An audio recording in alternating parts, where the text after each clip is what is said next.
You know, there are moments in life when everything you thought you knew about fairness gets turned completely upside down. Moments when the universe seems to have this incredible way of balancing the scales in ways you never could have imagined. What I'm about to share with you is one of those stories that will make you believe in the power of karma again. If you're someone who's ever felt overlooked, underestimated, or judged by people who don't even know your story, then you need to hear this. If you've ever wondered whether doing the right thing when nobody's watching actually matters, this story will give you chills. And if you've ever seen someone get treated poorly just because they don't have the right clothes or the right car, what happened at this school fundraiser will absolutely blow your mind.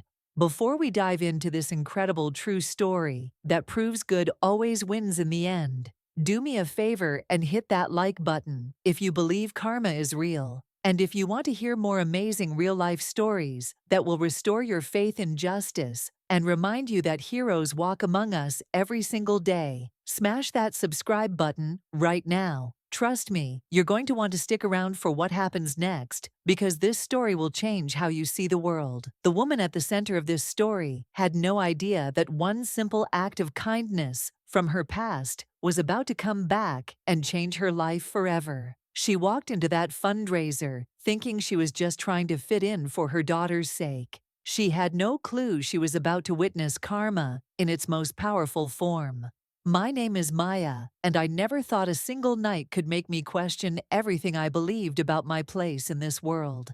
As I stood outside the marble entrance of Riverside Academy's annual gala, clutching my daughter Emma's small hand, I felt my stomach twist into knots. The valet parking attendants were taking keys to BMWs and Mercedes while I tried to figure out which bus stop would get me home later that night. I had saved for 8 months to afford that $500 ticket. 8 months of skipping lunch, of walking to work instead of taking the bus, of saying no to Emma when she asked for the little extras that other kids seemed to have without question. But this fundraiser wasn't really about me.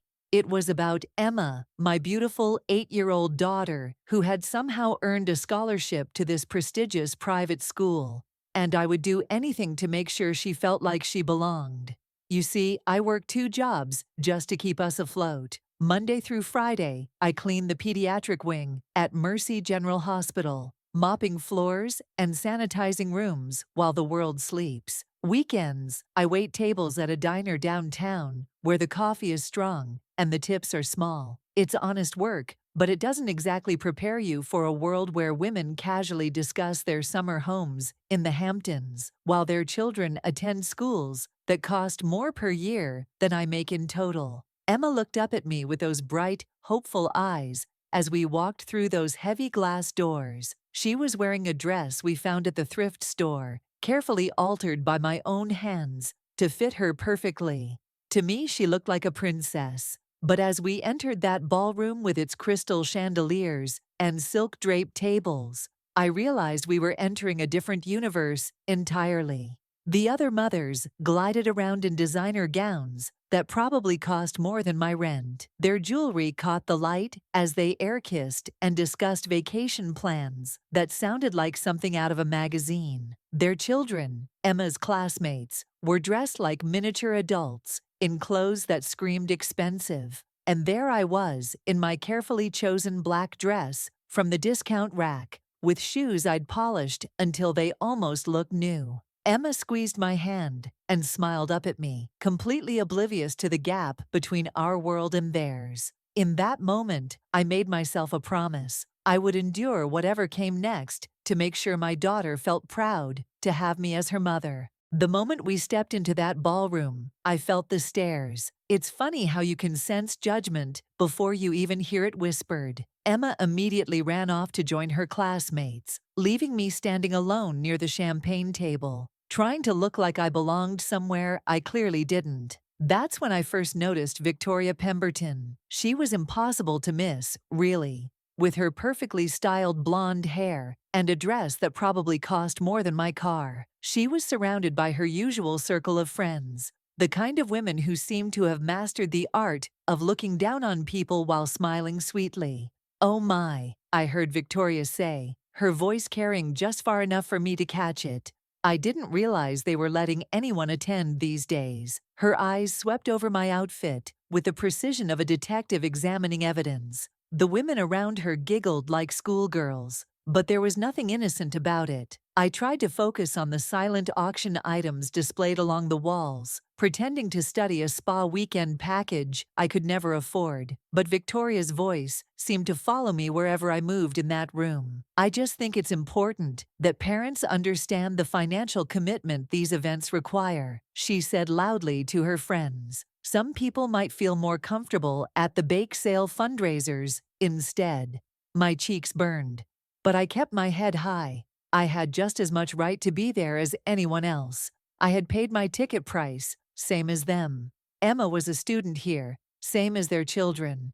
But as the evening wore on, the subtle comments became less subtle, and the glances became more obvious. When they announced the live auction for new playground equipment, I saw my chance to contribute something meaningful. There was a small art piece donated by one of the local galleries, starting at $50. I could manage $50. I had to. I raised my hand when the auctioneer called for bids, my heart pounding as all eyes turned toward me. For a brief moment, I felt like I belonged, like I was participating in something important for the school community. But then Victoria's voice cut through the room like a knife. "Are you sure you can afford that, dear?" The entire ballroom fell silent. Every face turned toward our corner, and I felt smaller than I had ever felt in my life. The auctioneer paused, his smile becoming uncomfortable, as the tension filled the air like smoke. The humiliation was complete. I slowly lowered my hand, my face burning as whispers rippled through the crowd. Victoria's satisfied smirk told me everything I needed to know about her intentions. I was ready to grab Emma and disappear into the night when something unexpected happened. Across the room, I heard the distinctive sound of crystal hitting marble. Someone had dropped their champagne glass, and the sharp crash made everyone turn. Standing near the main entrance was a man I didn't immediately recognize, but something about him seemed familiar. He was tall, impeccably dressed, with salt and pepper hair and an expensive watch that caught the light. But what struck me most was the look on his face. He was staring directly at me, and he looked like he'd seen a ghost. The man started walking toward me with purpose, weaving through the crowd of confused faces. As he got closer, my breath caught in my throat. There was a distinctive scar on his right hand, a thin white line that ran from his thumb to his wrist. I knew that scar. Suddenly, I was transported back 3 years to a frantic night in the pediatric ward at Mercy General. I had been cleaning the hallway when I heard desperate shouting from one of the rooms.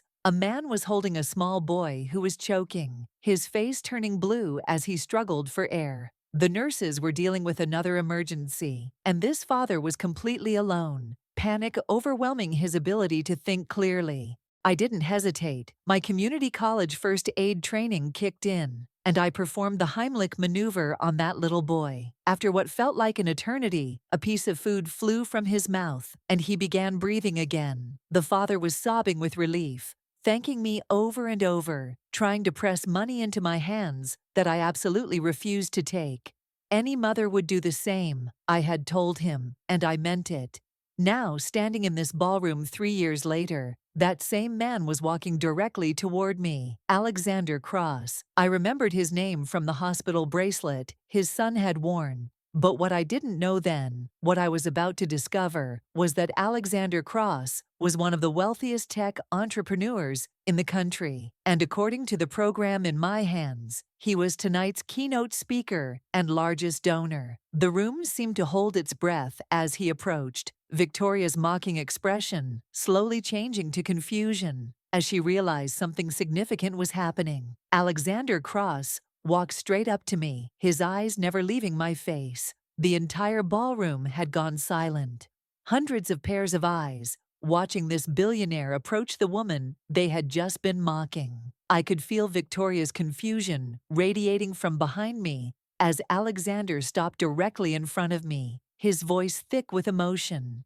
"Excuse me," he said, loud enough for everyone to hear. "But aren't you Maya?" When I nodded, still stunned, he continued. you saved my son's life 3 years ago." The words hit the room like a thunderclap. I watched as Victoria's face went from confusion to mortification in the span of seconds. Alexander turned to address the entire crowd, his voice carrying the authority of someone accustomed to commanding attention. "Ladies and gentlemen, I need to tell you about this remarkable woman." He gestured toward me as I stood frozen, wishing I could disappear.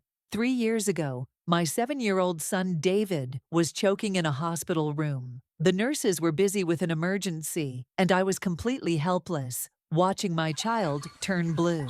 This woman, Maya, stepped in without hesitation and saved my son's life. When I tried to reward her, to do something, anything to show my gratitude, she refused. She told me that any mother would do the same. You could hear a pin drop in that ballroom. Alexander's voice grew stronger as he continued. "I've spent 3 years looking for her. I hired private investigators, put out inquiries, searched everywhere. I wanted to thank her properly, to show her the gratitude she deserved. I never imagined I'd find her here, at my son's own school." The irony wasn't lost on anyone. David Cross, the boy I had saved, attended the same school as Emma. They were in different grades, but they walked the same halls every day, and I had never made the connection. Victoria stepped forward, her face pale with shame. "Maya, I had no idea. I'm so sorry." But her apology felt hollow after the cruelty she had displayed all evening. Alexander wasn't finished. "This woman represents everything we should value: compassion, humility, and genuine heroism. Tonight, I'm announcing the establishment of the Maya Rodriguez Scholarship Fund, which will ensure that children like her daughter Emma never have to worry about fitting in because of finances." As applause erupted around us, I realized that sometimes the universe has a way of balancing things out when you least expect it. Standing there in that ballroom, surrounded by the same people who had made me feel invisible just minutes before, I learned something profound about the nature of true worth. The applause was overwhelming, but what struck me most wasn't the sudden change in how people looked at me. It was the realization that my value as a person had never actually changed. I was the same woman who had walked in wearing a thrift store dress, the same mother working 2 jobs to give her daughter opportunities. The only thing that changed was other people's perception. Emma ran up to me, her eyes wide with pride and confusion about why everyone was suddenly treating her mom like a celebrity. I knelt down and hugged her tight, whispering that sometimes grown-ups forget that the most important things about a person can't be seen from the outside.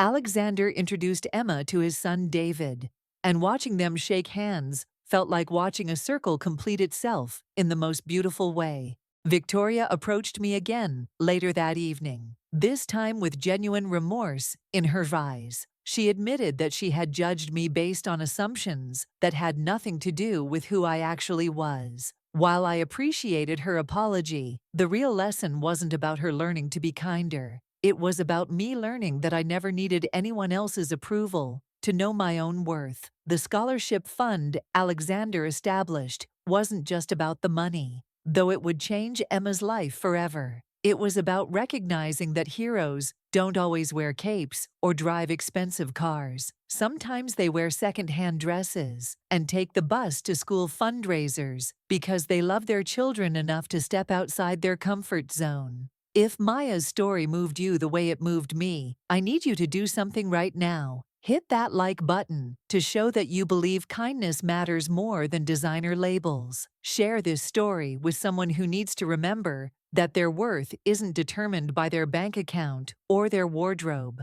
And subscribe to this channel because we're going to keep sharing real stories about real people who prove that good always wins in the end. Remember, you never know when a simple act of compassion might come back to change your life completely.